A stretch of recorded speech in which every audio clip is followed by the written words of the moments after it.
새해 복 많이 받으세요. 벌써 설 연휴가 끝났네요.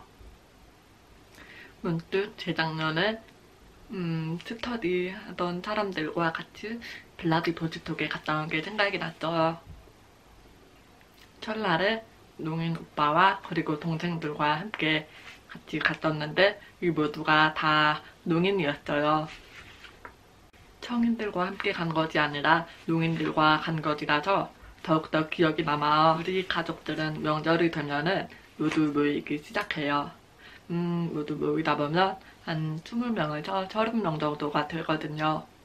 정말 많죠.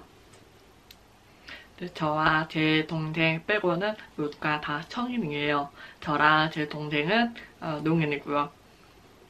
그래서 저는 명절이 되면은 조금 소외감을 느껴요. 많이 느끼기도 하지만 그래도 제 남동생이 있어서 조금 외로움이 반으로 줄어드는 것 같아요.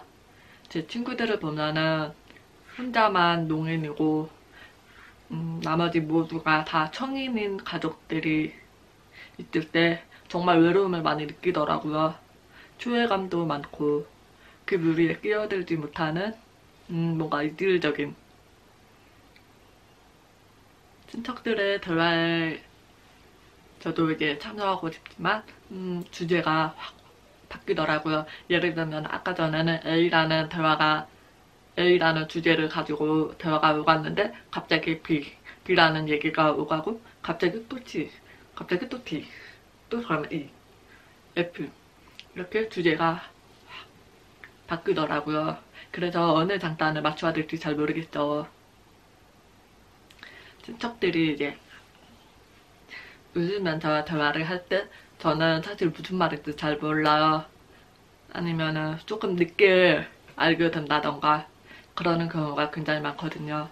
근데 갑자기 대화를 하다가 이 친척들의 이제 표정이 심상치 않게 되면은 제가 입모양을 잘 읽을 수 있는 친척의 얼굴을 딱 봐요. 딱 보면은 이제 입모양으로 읽을 수 있는 단어들을 몇 개 이렇게 찝어서 문장을 만들면 대충 어떤 상황인지 알 수가 있어요. 알고 보니까 할아버지 할머니 건강 문제가 있더라고요. 아무래도 연세가 좀 있으셔서 아마 친척들이 모두 걱정하고 있는 지금 상황이에요. 이제 모두가 이제 얘기가 다 끝나고 나서 해산하게 되면은 저는 이제 보통 작은 엄마랑 얘기를 해요. 작은 엄마한테 가가지고 아까 무슨 대화를 한 거죠? 라고 물어보면 작은 엄마는 중요한 핵심 포인트만 콕 집어가지고 말씀을 주시더라고요. 그러면 저는 그때 저야 무슨 상황이 오고 갔는지 알 수가 있어요.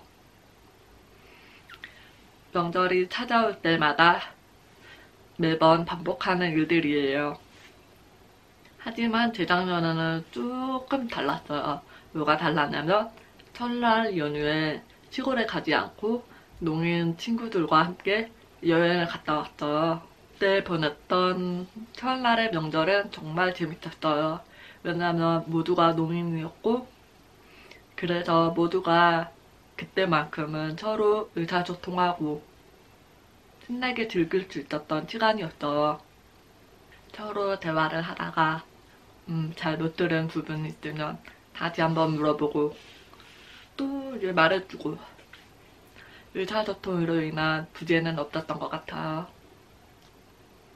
올해 설 연휴도 어디론가 떠나고 싶었지만 돈이 없네요. 이번 설 연휴는 친척 동생들과 같이 이제 핸드폰 게임도 하고 썰매도 타고 놀아주느라 그렇게 시간을 보냈던 것 같아요. 아까 말씀드렸던 상황들을 반복하고 다음 추석 때도 또 반복할지요.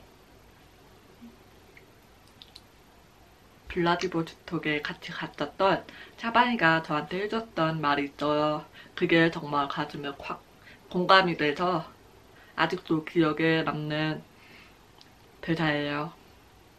명절 때 친척들을 만나서 대화하는 것보다 영어가 안 통하는 러지아에 가서 몸짓팔짓 하는 게 더 잘 통했다고 해요.